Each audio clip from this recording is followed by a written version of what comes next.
The 2026 World Cup that is taking place in Mexico, United States of America, and Canada, I guess, is one that would have made history for a lot of people. Prominently is one of the referees, CAF Best Referee of the Year 2025 from Somali, that was denied entry into the US even with a diplomatic visa. And it's really troubling, and the rest of the world, particularly Africa, is speaking about it. Why is this happening? President Trump has had issues with the Somali people in America, and there's been a whole lot. Even prominently, the US Congresswoman from Somali is one whom has always been at loggerhead with Donald Trump. But that's not the issue here. The World Cup that is taking place in the United States might not be exciting, looking at the visa restrictions and so many enforcements that has already begun to cast shadow on the events, the ceremonies that probably would take place before the official unveiling of the World Cup activities. So a Somali referee, Omar Aten, was denied entry into the United States for some reasons that is quite not clear right now. Some argue that it's because of the restrictions on the Somali people, and that's what's probably affecting his entry into the United States now. And this is quite sad because the expectation was that this is actually his first ever officiating at the biggest event like this, and he would be the first Somali citizen to actually officiate in the World Cup tournament. At 34, it would have been a huge achievement on his shoulders, and this is quite sad for him and the people of Somali. And Africans are also not happy because they see this more like racism. When you look at those Senegalese players, these are national prominent players, and the way they were being searched before they got into the United States is a lot more demeaning, and other people continue to say they look out for how those players coming from Europe and other parts of the world will be treated upon entry into the United States.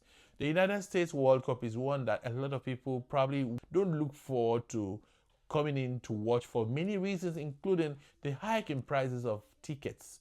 And I don't know how America wants to probably put all this together, but this doesn't sell America in a positive light. And other countries may seize opportunities like Mexico or other nations are co-hosting. We remember in 2022, expectations when it was Qatar was not really there because they thought there were going to be so many restrictions. But from what we see, it's beginning to look as if that of the United States will have more stiffer restrictions that a lot of people wouldn't look forward to. World Cup and the soccer tournaments bring people together, and that's what the game of sports do. Is that what they see? Is that what we observe in this 2026 World Cup? I really don't know, but the tongues are wagging, people are complaining, and I don't know what FIFA would say about this. I really don't know what CAF's position would also look like, but only the United States government understands why that referee couldn't get into America. But this is sports. This is FIFA World Cup. America has said we are going to be stiff even with our restrictions, despite the fact that it's World Cup. We're not going to be providing visas and allowing everyone get into our country like it used to be. But some of us feel that there could have been some sort of leniency just because of the game of sports that people would like to come watch.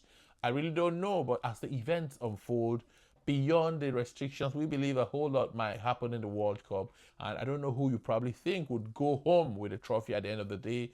But for me, I think it could be France. I really don't know who, but that's my prediction. And as we go into the tournament, I'm going to talk some more about the World Cup and other activities that are associated with it. And I'm also excited too that African artists are headlining and are opening the show and also participating prominently in various entertainment aspects of the World Cup. I don't know what you think about it, but I'd love to read your thoughts on your expectations on the 2026 World Cup and what you think about these border issues around visa, hiking prices of tickets, and a whole tournament, and your predictions about who would take the trophy home. And I'll see you in the next video.